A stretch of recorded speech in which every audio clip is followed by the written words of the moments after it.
வணக்கம் நண்பர்களே, சாந்தி கிராமத்திலிருந்து உங்களை அன்புடன் வரவேற்கிறேன். எல்லாரும் எப்படி இருக்கீங்க? நான் நல்லா இருக்கேன். நீங்களும் நல்லா இருக்க இறைவனை வேண்டிக்கிறேன். இன்னைக்கு நம்ம வீடியோல என்ன பார்க்க போறீங்கன்னாக்கா, சூப்பரான ஒரு அறுவடை வீடியோ தான் பார்க்க போறீங்க. ஏன் பக்கத்துல பாருங்க, அழகழகா பூசணிக்காய் இருக்கு. இந்த அறுவடை வீடியோ பார்க்கறதுக்கு முன்னாடி சின்னதா ஒரு பிளாஷ்பேக் போயிட்டு வந்துடலாமா? ஏன்னா நம்ம எப்படி பூசணி செடி போட்டோம், அது எப்படி வளர்ந்ததுன்றதையும் பார்த்துட்டு வந்துடலாம் வாங்க.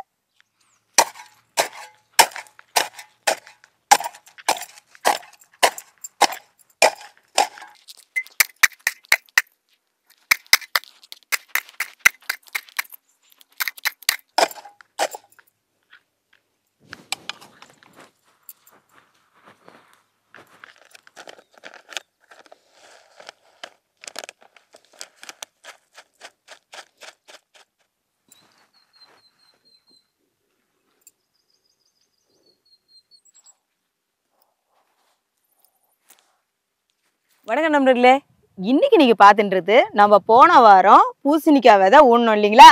அந்த செடி முளைச்சி இன்னையோட 8 நாள் ஆகுதுங்க. 8 நாள்ல எவ்வளோ அழகா செடி முளைச்சி வந்திருக்கு பாருங்க. நம்ம பூசணி செடி முளைச்சி இன்னையோட 13 நாட்கள் ஆகுதுங்க. ஒரு இலை அழகா வெளியே வந்துடுச்சு.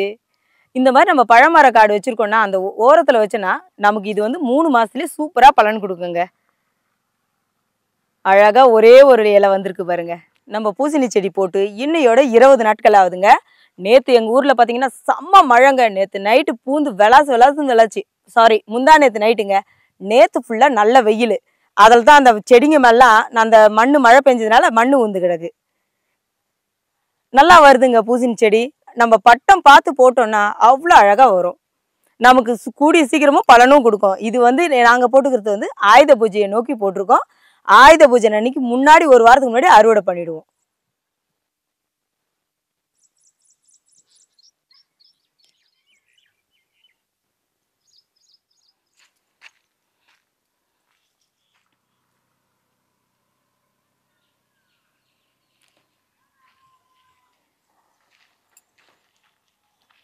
இன்னையோட நம்ம பூசணி செடி போட்டு 26 நாள் ஆகுதுங்க.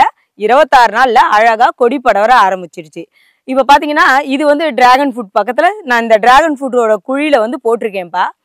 அந்த செடியில நம்ம தர்பீஸ் செடி நான் போடவே இல்லைங்க. ஒரே ஒரு விதை எங்க இருந்தோ தப்பு செடியா முளைச்சி நம்ம பூசணியை விட அவர் எவ்வளோ வேகமா போறாரு பாருங்க. முதல்ல நான் நினைக்கிறேன் முதல்ல தர்பீஸ் பழம் தான் அறுவடை பண்ணுவேன்ட்டு. அவ்வளோ அழகா எப்படி கலகலன்னு போகுது பாருங்களேன். ரொம்ப நல்லா இருக்குங்க. கொடியும் சின்னதாக பூ பூக்கவும் ஆரம்பிச்சிருச்சு. நம்ம பூசணி செடியும் ரொம்ப அழகாக வருது, கொடி பாய ஆரம்பிக்குது. நம்ம பூசணி செடி போட்டு இன்னையோட 35 நாட்கள் ஆகுதுப்பா. 35 நாளில் முதல் பூ எடுக்க ஆரம்பிச்சிருச்சு. ஆனால் பார்த்தீங்கன்னாக்கா இப்போ ஆரம்பத்தில் விடுற பூக்கள் எல்லாமே ஆண் பூக்களாக தான் இருக்குது. இனிமேல் பெண் பூக்கள் விட்டு பிஞ்சு வரும்னு நினைக்கிறேன். இப்போ விட்டதெல்லாம் பார்த்தீங்கன்னா எல்லாமே ஆண் பூவாக இருக்குது. ஆனால் நல்லா 4 பக்கமும் கொடி ஓடி சூப்பராக பூ பூத்துருக்குப்பா. 35 நாளில் இந்த வளர்ச்சி நார்மலான வளர்ச்சி தாங்க. இதுக்கு பார்த்தீங்கன்னாக்கா நம்ம முதல்ல வந்து மீன் அமிலம் தான் தெளிச்சிருக்கேன். ஒரு 20 நாட்களில் மீன் அமிலம் மட்டும் தான் தெளிச்சிருக்கேன். இப்போது ரெண்டாவது வந்து பஞ்சகாவியம் கொடுக்க போகிறேன் இந்த வாரம். இது பஞ்சகாவியம் தெளிச்சோன்னா இன்னும் கொஞ்சம் வளர்ச்சி நல்லாயிருக்கும், பிஞ்சுகள் விட ஆரம்பிக்கும்னு நினைக்கிறேன். இப்போ நீங்கள் பார்த்துன்றது பூசணி செடியோட வளர்ச்சி நல்லா இருக்குங்க. பார்த்தீங்கன்னாக்கா 45 நாள் ஆகுது. போன வாரம் வந்து பார்த்தீங்கன்னாக்கா நம்ம பூ எடுத்துருக்கும் போது எடுத்து போட்டிருந்தேன். இது வந்து பார்த்தீங்கன்னாக்கா காய் வந்து பிஞ்சு வைக்குதுப்பா. முதல்ல விட்ட ஃபஸ்ட்டு 35 நாளில் எடுக்கும் போது எல்லாமே ஆண் பூவாக தான் பூத்துருந்தது.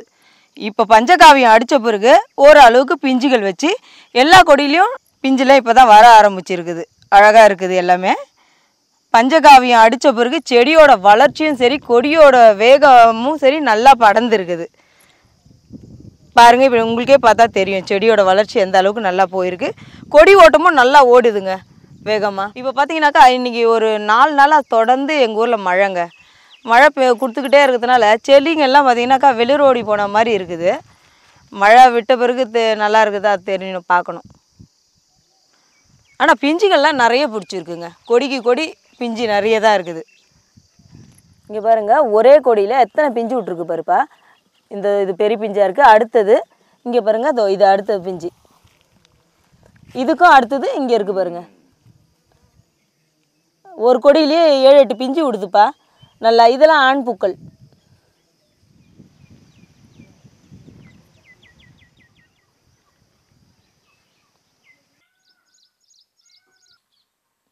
என்னப்பா நாங்க எப்படி விதை போட்டோம், அது எவ்வளவு அழகா முளைச்சி சின்ன செடியா வந்து அதுக்கப்புறம் கொடி ஓடி அதுக்கப்புறம் பூ பூத்து அதுக்கப்புறம் பிஞ்சு வச்சு காயும் வந்ததை பாத்தீங்க இல்லையா? இன்னைக்கு அந்த வெள்ளை பூசணிக்காவை தான் நாங்க அறுவடை செய்ய போறோம். வெள்ளை பூசணிக்காய்னும் போது பாத்தீங்கன்னாக்கா எங்க ஊர்ல இதை வெள்ளை பூசணிக்கான்னு சொல்லுவோம். எல்லா ஊர்லயுமே நிறைய ஊர்ல வெள்ளை பூசணிக்கான்னு சொல்லுவாங்க, சாம்பல் பூசணின்னு சொல்லுவாங்க, திஷ்டி பூசணின்னு சொல்லுவாங்க. இப்படி இதுக்கு பல ஊர்கள்ல பல பேர்கள் இருக்கு. எங்க ஊர்ல வெள்ளை பூசணின்னு சொல்லுவோம். இப்ப நம்ம வெள்ளை பூசணிக்காய் தான் போட்டேன். நான் வெள்ளை பூசணிக்காய் தனியா இடம் ஒதுக்கி அதுக்குன்னு போடலப்பா. நம்ம பழமரக்காடு போட்டோம் இல்லைங்களா? அந்த பழமரக்காட்டுல லாஸ்ட் செடியில, ஏன்னா எங்க பழமரக்காட்டுக்கும் இன்னாண்ட மாந்தோட்டம் இருக்கு, இது இடையில ஒரு 20 அடி கேப் இருந்துச்சு. அந்த கேப்பை ஃபில்அப் பண்ணலான்னு நாங்க விதை போட்டோம். செடியும் நல்லா முளைச்சுது, காய்களும் பாருங்க எவ்வளவு அழகா பூசணிக்காய் காய்ச்சிருக்கு பாருங்க எங்க தோட்டத்துல. இன்னைக்கு நம்ம பூசணியை அறுவடை. இந்த பூசணி செடி போட்டு இன்னையோட 95 நாள் ஆகுதுங்க. இந்த 95 நாள்லயே சூப்பரா அறுவடை ஆயிடுச்சு. நாங்க தான் கொஞ்சம் நாள் விட்டு அறுக்கிறோம். ஏன்னா இது பாத்தீங்கன்னாக்கா ஒரு 85 நாள்லயே காய் நல்லா திரச்சி வந்துடுச்சு. நாங்க ஏன்னா ஆயுத பூஜையை பேஸ் பண்ணி கிட்ட வரட்டும் அப்படின்ட்டு இன்னும் ஆயுத பூஜைக்கு ஒரு வாரம் இருக்கு. அதனால இப்ப அறுத்தாதான் சரியா இருக்கும். ஏன்னா சென்னையில பாத்தீங்கன்னா கம்பெனிலாம் வந்து ஒரு வாரத்துக்கு முன்னாடில இருந்து ஆயுத பூஜை கும்பிட ஆரம்பிச்சிருவாங்க. அவங்களுக்கோசம் நாங்க இப்ப காய அறுவடை செய்ய போறோம். இப்போ அறுவடை பார்க்கலாமா? முதல்ல நான் காயை அறுத்துட்டு வந்து வச்சிடுறேன். அதுக்கப்புறம் இந்த பூசணிக்காய் எப்படி யூஸ் ஆகுது நம்ம மக்களுக்கு அப்படின்றதையும் உங்களுக்கு சொல்றேன் வாங்க.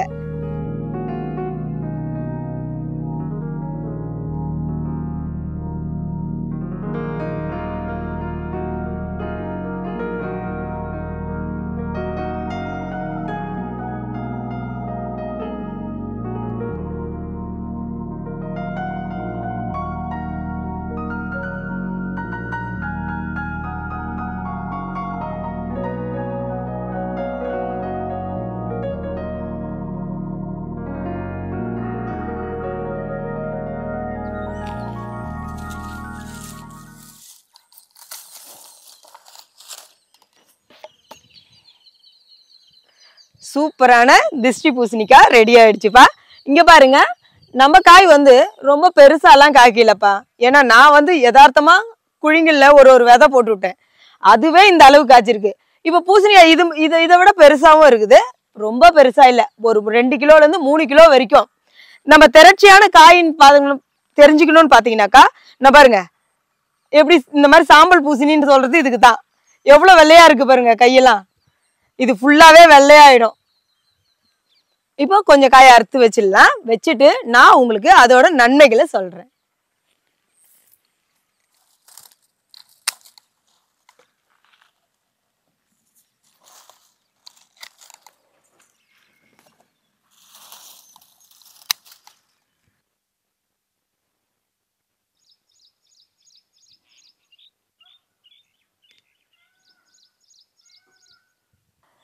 நம்ம இப்போ சாம்பல் பூசணிக்காவை எடுத்துக்கிட்டேன்னு வச்சுங்களேன், என்னத்துக்கு யூஸ் பண்ணுவாங்க?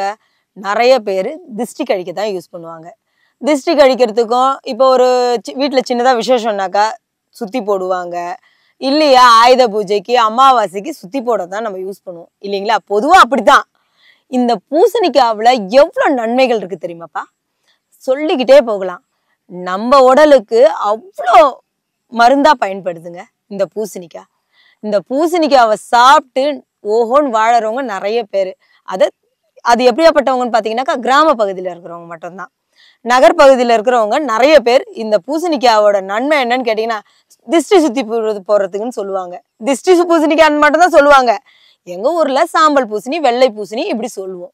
இந்த சாம்பல் பூசணியில நம்ம உடல்ல பெரிய வியாதின்னு கூட சொல்ல முடியாதுங்க, மனநோயின்னு சொல்லலாம். அப்படியாப்பட்ட நோய்க்கு மருந்தா பயன்படுதுங்க. என்னன்னு பாக்குறீங்களா? நம்ம உடம்பு குண்டா இருக்குதுன்ட்டு நிறைய பேர் ரொம்ப வருத்தப்படுவாங்க. அப்படி வருத்தப்படுறவங்களோட வருத்தத்தை போக்கக்கூடிய தன்மை உடையது இந்த சாம்பல் பூசணியில இருக்குதுங்க. நம்ம சாம்பல் பூசணியை ரெகுலரா டெய்லியும் காலையில இந்த சாம்பல் பூசணியோட ஜூஸ் சாப்பிட்டு வந்தோம்னாக்கா நம்ம உடம்புக்கு அவ்வளோ நன்மைங்க. இந்த சாம்பல் பூசணியை எப்படி சாப்பிடணும்னு உங்களுக்கு நான் சொல்றேன். இப்ப பாத்தீங்கன்னாக்கா காலையில வெறும் வயிற்றுல ப்ரஷ் பண்ண உடனே அந்த சாம்பல் பூசணி மேல இருக்கிற தோலை சீவிட்டு அதை குட்டி குட்டியா கட் பண்ணி மிக்சியில போட்டு நல்லா அப்படியே ஜூஸ் மாதிரி அரைச்சிட்டு நம்ம நைஸான துணி இருக்கு பாருங்க, வெள்ளை துணி, அந்த துணியில வடிகட்டி பிழிஞ்சினாக்கா அவ்வளோ சாறு வருங்க. வெறும் தண்ணிலாம் ஊற்றக்கூடாது, இதுலயே நிறைய தண்ணி சுரக்குங்க. அந்த தண்ணியை நல்லா வடிகட்டி எடுத்துக்கிட்டு அதில் நம்ம வீட்டில் நம்ம அரைப்போம் இல்லைங்களா விரல் மஞ்சள், அந்த விரல் மஞ்சளோட பவுடரை வந்து ஒரு சிட்டிகை அளவு அந்த தண்ணியில போட்டு கலக்கிட்டு அது கூட உங்களுக்கு நம்ம அப்படியே குடிக்கணும்னா குடிக்கலாம்.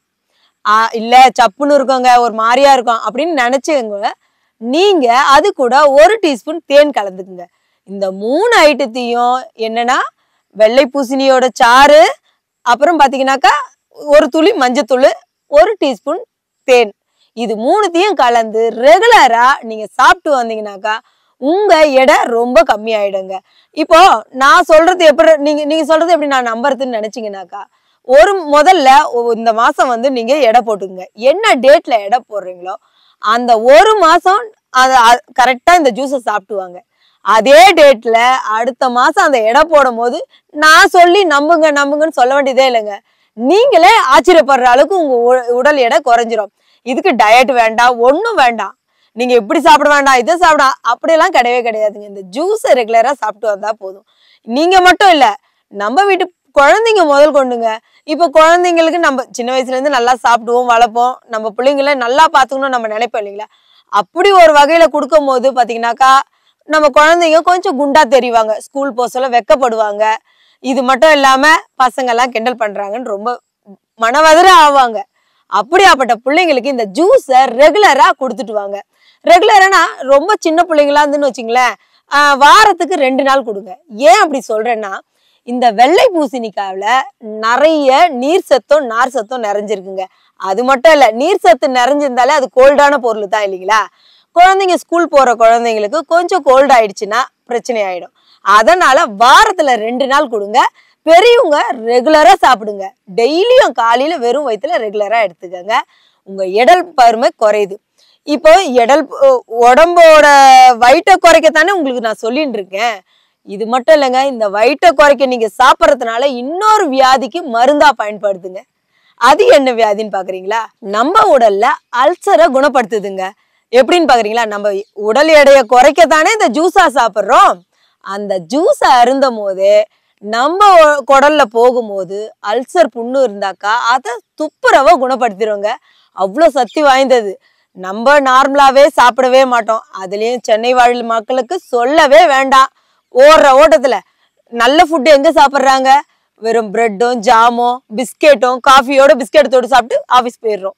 அப்படியாப்பட்டவங்களுக்கு நிறைய பேருக்கு வயிற்றுல அல்சர் வருதுன்னு டாக்டரோட நிறைய கம்ப்ளைண்ட் இருக்கு. இனிமேல் இந்த பூசணிக்காய் ஜூஸை சாப்பிட்றதுனால உங்களுக்கு 2 பெனிஃபிட் இருக்குங்க. ஒன்று, நம்ம உடல் எடையை குறைக்குது. இன்னொன்று, நமக்கே தெரியாம அந்த ஜூஸை சாப்பிட்றதுனால நம்மளோட குடல்ல இருக்கிற அல்சரை குணப்படுத்துது. இப்படி 2 வியாதிக்கு மருந்தா பயன்படுது. என்னடா உடல் எடை குறைக்கிறது ஒரு வியாதியான்றீங்களா? அது தாங்க இன்னைக்கு வியாதிய. அல்சரை கூட உள்ள இருக்குங்க, மாத்திரை சாப்பிட்டு குணப்படுத்திக்கலாம். ஆனா உடல் பருமமா இருக்குன்ட்டு நிறைய பேர் மனசளவுல ரொம்ப பாதிச்சிருக்காங்க. அப்படியாப்பட்டவங்களுக்கு நல்ல மருந்துங்க. இனிமேல் கடைக்கு போயிட்டு ஒரு பூசணிக்காய் வாங்கி வச்சுக்கோங்க, உடனே கெட்டு போகாதுங்க. இதை நீங்க வாங்கிட்டு வந்தீங்கன்னா 10 நாளைக்கு வச்சுக்கலாம். ஒரு பெத்தை மட்டும் எடுத்துக்கிட்டு அப்படியே ஃப்ரிட்ஜில் வச்சிருங்க. டெய்லி ஒரு பீஸ் எடுத்துக்கோங்க. ஒரு பூசணிக்காய் ஒரு 2 கிலோ அளவுல வாங்கினீங்கன்னாக்கா உங்களுக்கு 10 நாளைக்கு வருங்க. 10 நாளைக்கும் சூப்பரா இருக்கும். அந்த காய் கெட்டே போகாது. என்ன மக்களே, பூசணிக்காவோட நன்மைகளும் பார்த்தோம். நம்ம திஷ்டி கழிக்கிறதுக்கு எப்படி சுத்தி போடுறாங்கன்றதையும் நம்ம கேட்டுக்கிட்டோம். அது மட்டும் இல்லாம நான் எங்க கழனியில ஆர்கானிக்கா திஷ்டி பூசணிக்காய் விளைய வச்சும் காமிச்சிட்டேன். அது எப்படி விதை போட்டேன், அது எப்படி செடி வந்துச்சு, அது எப்படி முளைச்சு வந்து கொடி போடி பூ பூத்து காய் காய்ச்சி இன்னைக்கு அறுவடையும் முடிஞ்சிடுது. என்ன மக்களே, எங்க வீடியோ பிடிச்சிருக்கா? பிடிச்சிருந்தா லைக் பண்ணுங்க, ஷேர் பண்ணுங்க, கமெண்ட் பண்ணுங்க, மறக்காம சப்ஸ்கிரைப் பண்ணுங்க, கூடவே பெல் ஐக்கனை கிளிக் பண்ணுங்க. அப்பதான் நாங்க போடுற வீடியோ உடனுக்குடன் உங்கள் பார்வைக்கு. நன்றி, வாழ்க வளமுடன். அடுத்த வீடியோவில் உங்களுக்கு தேவையான விஷயத்தோட உங்களை சந்திக்கிறேன்.